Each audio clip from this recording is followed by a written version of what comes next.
Ako si Mila at isa akong Kristiyano.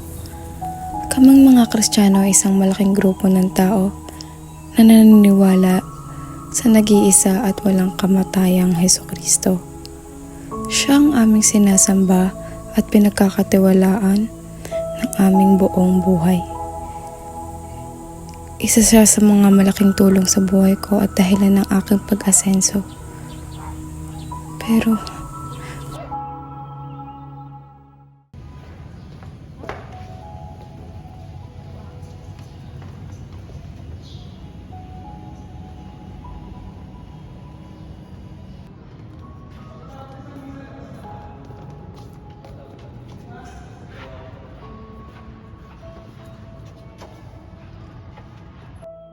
Panginoon, ako po ay labis na nagpapasalamat sa lahat ng bagay na naitulong niyo po sa akin.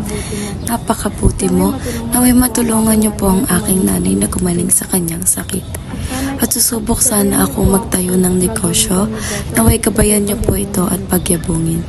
Gabayan niyo rin po ang aking boyfriend na laging nakasuporta sa akin at siya na sana ang mapangasawa ko.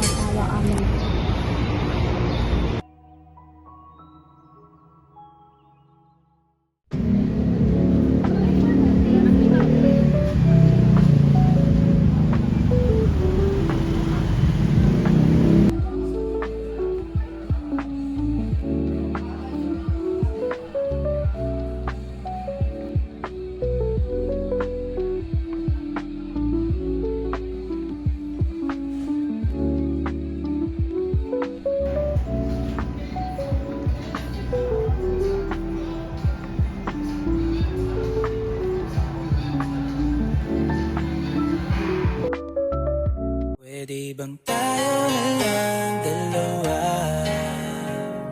Kalimutan mo na mga iba mong kasama. Kulang ang oras pagkasama kita. Look, what if nagtayo na tayo ng ganitong shot? Or may pang-ipon tayo pang dapat kay mama? Ikaw lang dinubos ng paninda natin eh. Malulugi lang tayo. Ah, talaga ba, Harvey? Ayun, lugi na. Tinawag na ako sa pangalan ko. Dad, sorry na. Sorry na. Sige, magtatayo tayo ng ganito.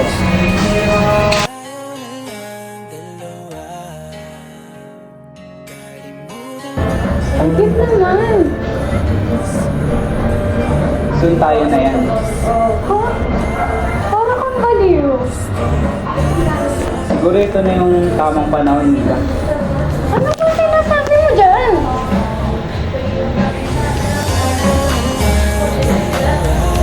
With your memory. Yes, Harvey!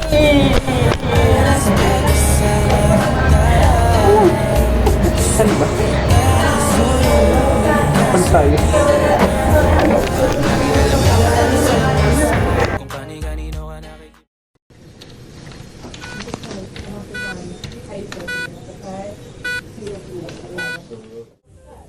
Mama, malapit na pong ikasal ang nag-iisa niyong anak at malapit na rin po kitang maipagamot. Kaya kumapit ka ng putika.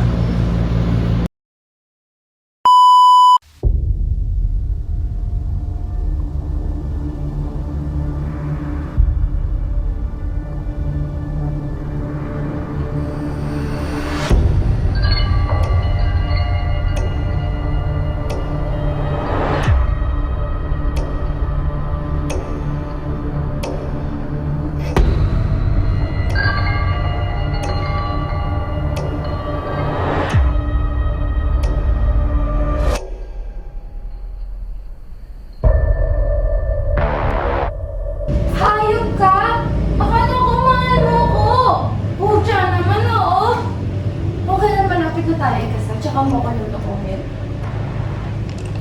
Puro ka na lang kasi trabaho. Lalaki ako. May pangangailangan. Pero hindi mo maibigay, kaya ako nagawa to sa'yo. Kaya kasalanan ko kung bakit kita niloko. Kasalanan ko ba? Ako pa may kasalanan? Nagtatrabaho ako para maipagamot kay nanay ko. Nag-iisip ka ba? Kung hindi ako magtatrabaho, nakakaipon ako. Wala akong kwenta. Ay, kung pamilyarong tao, kere-kerengke mo. Asa na utak mo, be? Wala na bang ibang lalaki dyan? Gusto mo sapakin ko yung ano mo?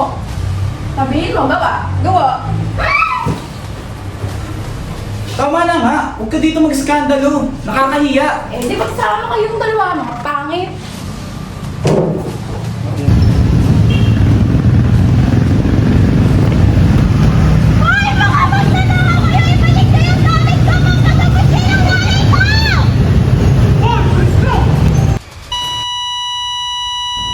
Panginoon, buhayin mo ang nanay ko, Panginoon. Nasaan ka ngayon? Kailangan kita. Tangina. Akala ko ikaw pa yung matutulog sa tao. Akala ko mabait ka. Bakit mo kinuha ang mama ko? Lahat na lang ng masamang bagay pinaranas mo sa akin. Ano bang nagawa ko sa'yong mali? Wala kang kwenta.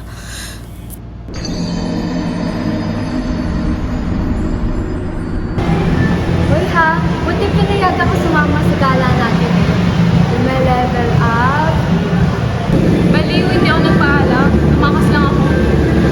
Gaga ko, hindi ko pa papagalitan yan. Hindi ko niya sinabi mama mo daw sir dito.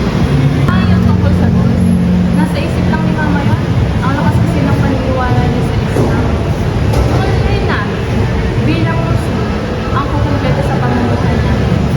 Lagi niya pang pinapaalala sa akin na mag-uusal daw ako kay Allah para daw gabayan kami ng iisang Panginoon natin. Sa so-called rules. Ayun ang sabi niya. Ano nga ba ulit yung goals? Sila yung mga kilala sa Islam bilang brain angels. Nagpapalit daw ng anyo yung mga ganoong klase ng nilalang. And what's worse, is cannibal sila.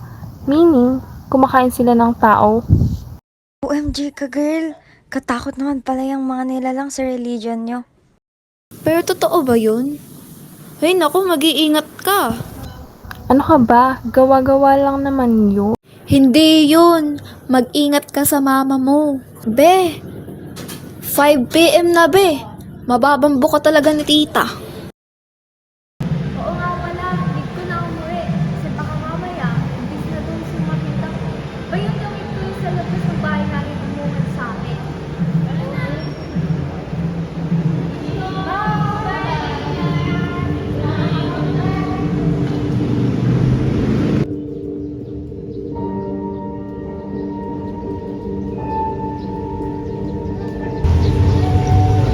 Uma, ano ginagawa mo dito?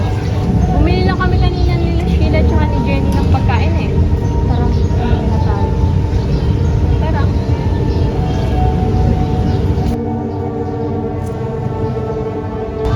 Makilala mo ba ito? Ito, Uma, yung ano, sa church ata ito eh. Doon ko ata siya nakita. Wait, pakita ko sa'yo yung picture, ma. Ito, ma, tingnan mo yung picture, ma.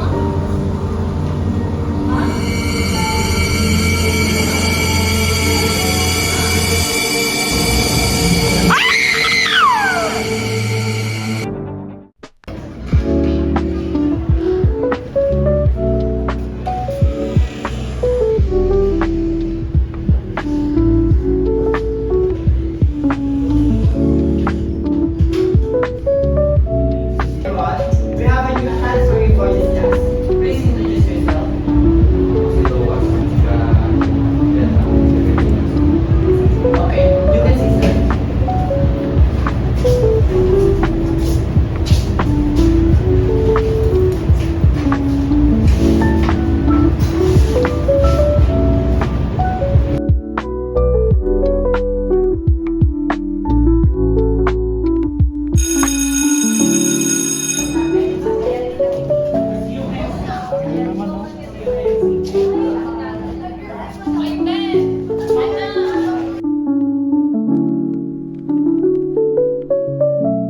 Hello, Lucas right? Ako si Cherry. Uy, huwag mo nga siya puluhin. Lahat ang ayaw niya sa'yo. Oh. Manahimik ka nga, papansin ka na naman. Okay, ayos lang. Naninibago lang ako sa'yo. Masanay ka na rin. By the way, yung papansin na yan, si Baron yan. Simula ngayon kami na yung friends mo. Feeling close siya, oh. Siguro crush mo na siya. Ulul mo. Sige na. Ano nga pala? Ano yun? Ba't kanina nagtitingin na sila sa akin? Ayaw ba nila sa akin? Ah, Hindi naman sa ayaw nila sa'yo, pero nakaupo kasi dati dyan ng kaklase namin. Pero wala na siya ngayon. Nasaan na siya? Wala na, literal na wala na. Patay na siya. Ano nangyari sa kanya? Ganito kasi yan.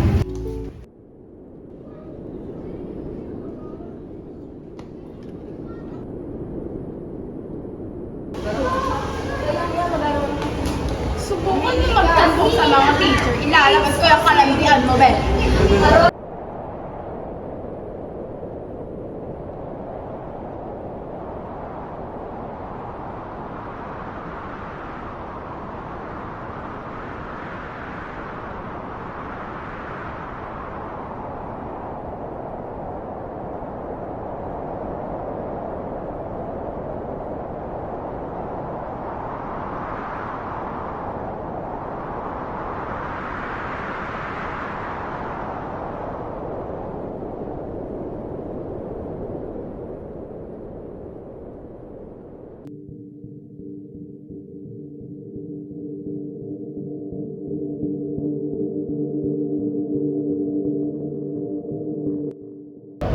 Gagi, ano kalandian ba yun? Good face na. Pero hindi talaga yung kalandian. Pinwarasa lang siya ng pinakabal. Kung hindi niya yung gagawin, ipupupuli daw. Saan niya naman nalaman yung story na yan? Baka manandi na talaga siya. Uy, huwag mo siyang pagsalitaan ng ganyan. Bakit? Yung lang naman. Paano mo makakabuli tayo? Yun na nga, after kasi mamatay ni Francine, yung mga nabubuli sa kanya, isa-isa na nakawawala. Sabi-sabi pa nila, sinabihan daw si Francine ng isang petalas. Ha? Ano yung petalas? Petalas? Isa siyang evil spirit na nagpapasis ng mga namatay na nakatay. Nag-circulate yung pangyayari na yan sa buong school at karamihan nagsasabi na hindi sila. Ano nang meron sa Hinduism? Sila yung mga naniniwala sa reincarnation, kung saan ang kaluluwa daw, maraming buhay. Tinatawag din yung samsara. At naniniwala din sila na ang religion ay based sa kasinalan at hindi sa paniniwala. Tinatawag din nila ang Hinduism bilang sanyata dana na nangangahulog ng eternal. Galing din ito sa North India at itinalaga ng Panginoon si Brahma. Balik na tayo sa topic. Sabi naman sa haka-haka, ang pagkamatay daw ni Francine, ang pagkatalo niya at pagkamatay niya ay dahilan daw ng isang betalas. Sabi pa nila, gabi-gabi ang nakikita daw niya si Francine sa fourth floor, sabi ng mga teachers. Parang hindi naman kapatid pa yun. Kaya ikaw, natitinag ka sa sinasabi mo ni Francine. At huwag ka pupunta sa fourth floor, baka ikaw naman yung mawala. Sige na, balik na ako sa upuan mo.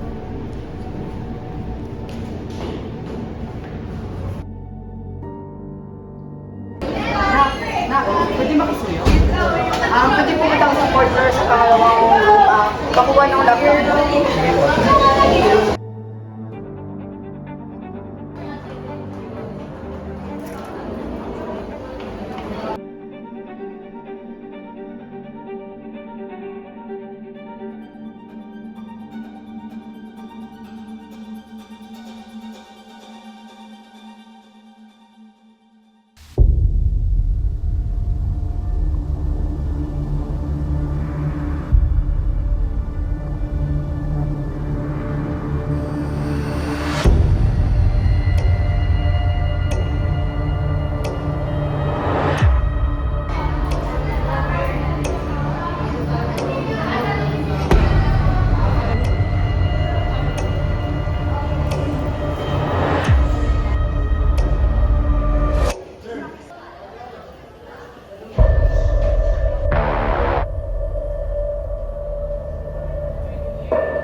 Mabait ko ba yung Celeste? Thank you. Tama ang lahat ng inyong sinabi. Pero, ang pinaka-konsepto ng Buddhism ay ang nirvana. Pinakamalayang estado ng relihiyon. Walang kaluluwa. At sa pagkiniwala rin nila ay walang perfectong tao. Mayroon din kinikilalang mga Diyos ang Buddhism. Ngunit ang mga Diyos na ito ay isa ring demonyo. Tulad na lamang ni Marapresya, isang makapangyarihang Diyos ng makakasigang emosyon na nagdudulot ng hindi kanais-nais na aksyon ng isang tao. Yan. Naiintindihan ba? Yan. Kung talagang naiintindihan nyo, ano ulit ang konsepto ng Buddhism? Hindi ko ano yung sagot. Okay, Sabrina? Nirvana po. Yan, tama. Okay, everyone. Kung naiintindihan talaga, please get one for chicken.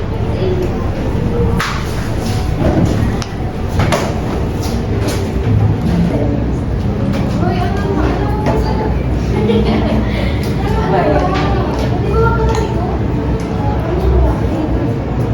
Hindi ka pa nakikinig. Hindi ka pa naman umuwi. Huwag ka na nga.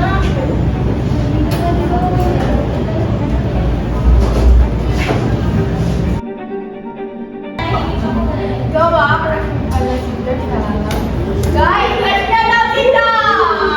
Olivia, may crush ka kay Josh! Diyos ko, babe, hindi naman namin sa katawan mo! Talaga, Olivia? Diyos ko, grabe!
Bakla, may tanong pala ako sa'yo. Ano?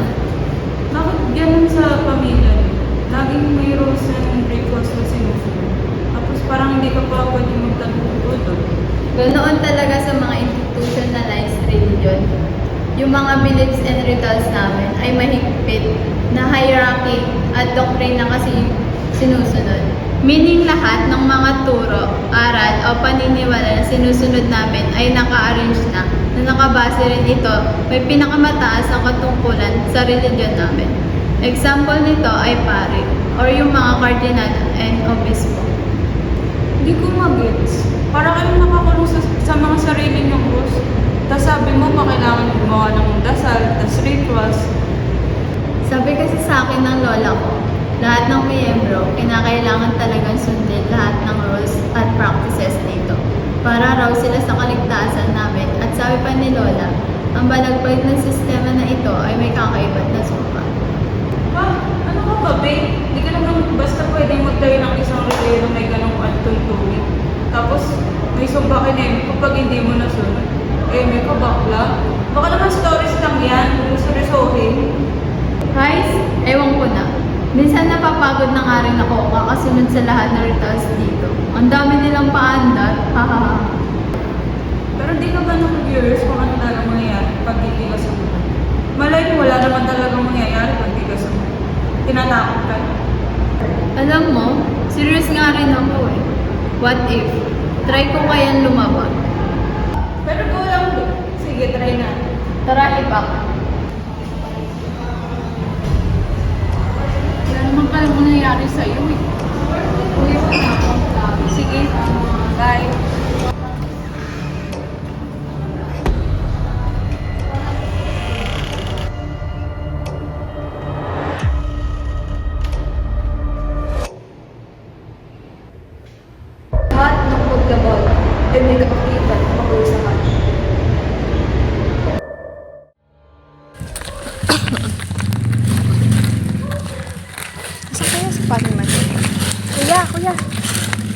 Johnny dito. Ay, andyan po ba si Father po? Sino? Si Padre Mateo, si Padre Jordan? Si Father Mateo po. Ah, Nasaan po siya? sino? Si Padre Mateo, si Padre Jordan? Si Father Mateo po. Ah, wala. Nasa loob ng simbahan. Ay, ano po ginagawa niya? Sino? Si Padre Jordan, si Padre Mateo? Si Father Mateo nga! Ah, wala. Nasa loob ng simbahan. Dadasal. Pangit ang paan. Nakakabisit lang yung mukha mo. Ganyan ka pa. Panginoon, kung ito'y pagsubok, gabayan niyo po ako. Ngunit kung ito ang kabayaran ng aming mga kasalanan, ligtas niyo ang mga inosente.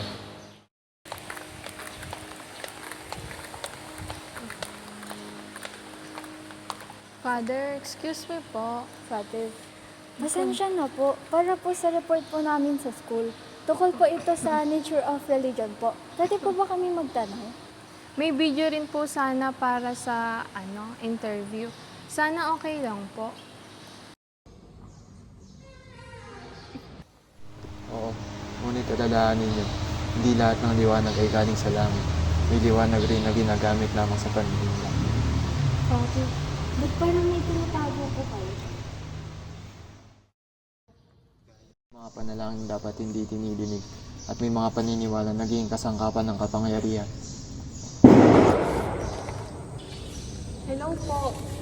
May tao po ba dyan? Diyos ko, hindi pa rin siya natatahimik. Sino po yun? Isang dating pari, si Father Silvano, nanguna sa isang kulto. Nagpanggap bilang tagapagligtas sa pamamagitan ng pananampalataya sa ritual ng dugo. Namatay siya dito sa mismong altar. Cults. Ito yung mga grupong maliit, labas sa tradisyon. Ngunit kapag ang leader ay naging Diyos sa mga mata ng tagasunod, ang simbahan ay nagiging altar ng kabaliwan.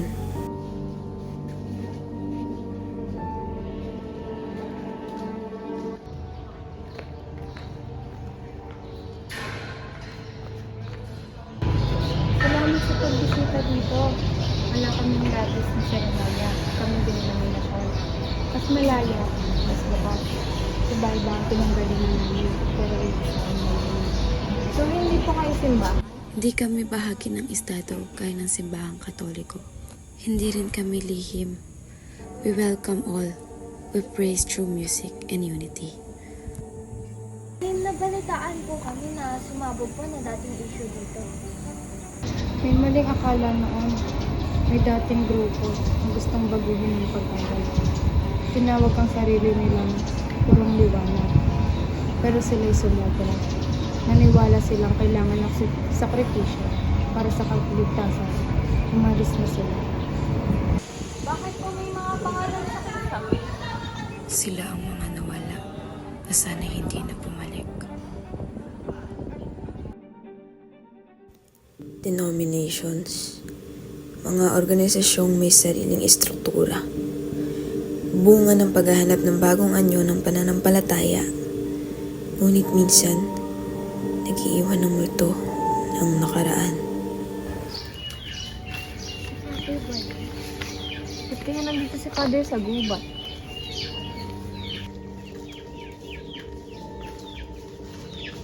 Hindi kayo kabilang. Ang mundo sa labas ay lahat. Dito lang ang katotohanan. Hindi po ba't lahat ng paniniwala ay may karapatang mabuhay? Hindi lahat ng paniniwala ay totoo. Kami lang ang pinili.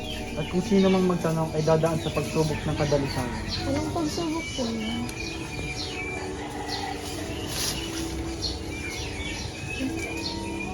Kainin mo ito. Kung dalisay ang puso mo ay maliligtas ka. Kung hindi ay... Hindi po kami naniniwala sa ganito.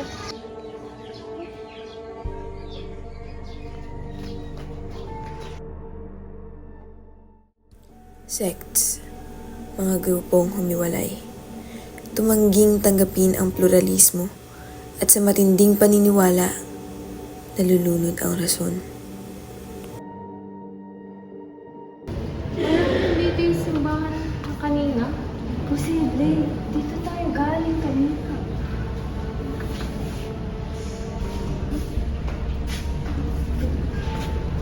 Danica, si Father Mateo patay na.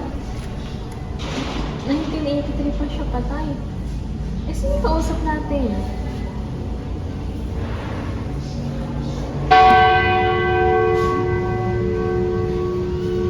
Makita niyo na ang lahat. May sulat niyo na ang katotohanan. Ngunit huwag niyong kalimutan na ang pananampalataya ay hindi lamang dapat. Sa bawat uri ng relihiyon, simbahan, denominasyon, sekta at kulto, may iisang tanong na dapat sagutin. Sino ang Diyos mo?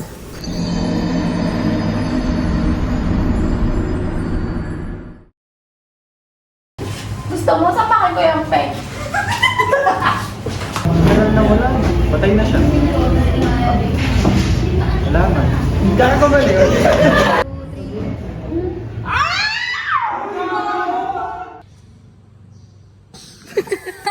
Sa'yo ang puso mo ay maliligtas ka.